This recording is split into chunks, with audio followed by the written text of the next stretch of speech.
Just when you think you're done for the day, CIG releases a 6,600-word letter from the chairman. Hello YouTubers, this is the noobifier. Go get a beer or a bottle of water, grab some popcorn, and curl up on the couch with a blanket. Today is the 18th of May, 2022, and as I said, CIG just published the 6,600-word letter from the chairman. I believe the last time we had one was like December 2020, so this is fantastic.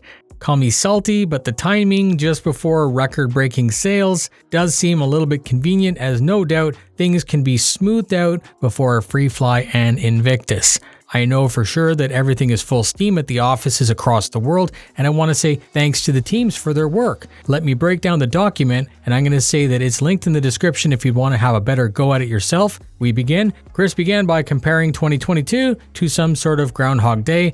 Lockdowns, uncertainty, fatigue are all being replaced by a sense of normality as things get back to standard. UK was the first to begin working from office, and Chris said that that's where he's been spending most of his time. Full focus on Squadron 42 as we know, and the other offices ramping up as they're also returning to the office. Chris said that not having people able to collaborate in person resulted in a tangible setback, and he's very happy and proud of how the team overcame such a serious situation. During lockdown work from home, they noticed there were 6 times as many meetings daily, and they have now introduced flex hours and other quality of life improvements to keep the team happy.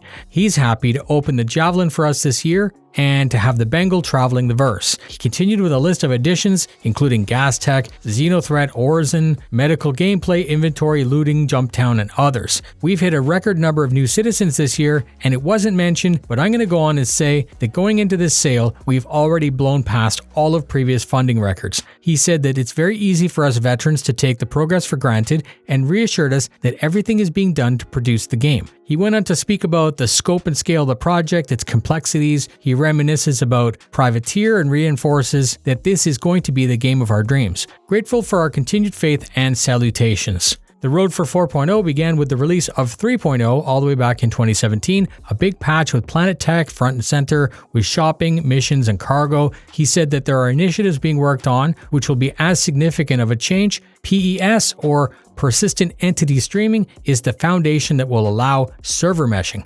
He said it's a major hurdle, and once added will be a feature not found on any other game anywhere. True persistence as pitched in 2013. Physicalized inventory is important to improve the MMO. He spoke about previous works such as SOCs, and we have a time chart that highlights 3.18 as a major milestone. He's listing the testing prototype mesh servers following 3.18 and then releasing the first mesh, followed up by more planning and future releases. The universe scale has led many changed plans to tackle unforeseen blockers. He referenced last year's Virtual CitizenCon presentation on services and cache. That was with Benoit.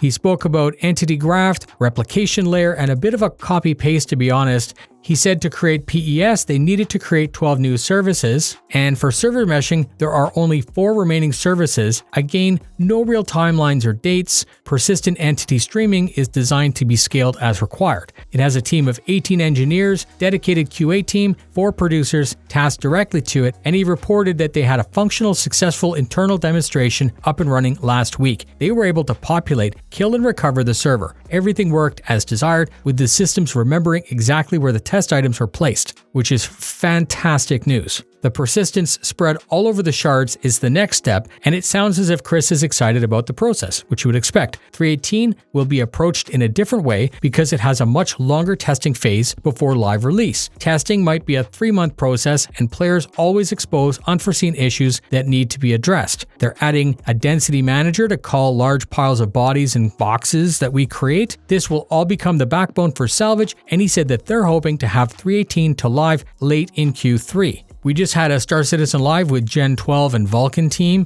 Chris summarized that progress again, ending by confirming more frames, better visuals, and he's happy with how the tests are progressing. 4.0 will have static server meshing implemented as a foundation for the dynamic server meshing. Chris said that this will outperform the original pitch from Kickstarter, resulting in that seamless universe, and we will finally have our second system, Pyro. He wants that in Evo before 2023 and live shortly after that. Next, they broke down the new building plans in Manchester. Work is underway to build up one of the largest game studios in the world. Team, tech, and office space all from zero. He spoke about a handful of people who were there at the start compared to the team that we have now. 780 members on staff, plus 130 in Montreal, more being hired through a talent agency who boosted the numbers by 161 in 2021, and at this time in 2022 have already recruited a further 128. Expansion will not be limited to Manchester, as Frankfurt is also expanding and relocating. By 2023, they expect the total number to be 840. CitizenCon was next. We know it's a huge undertaking, a huge funding opportunity, and a chance to show us the new goods that are coming this year. No restrictions, but the risk of the unknown mean that they will not be planning a physical show. It's too risky, and they hope to host next year.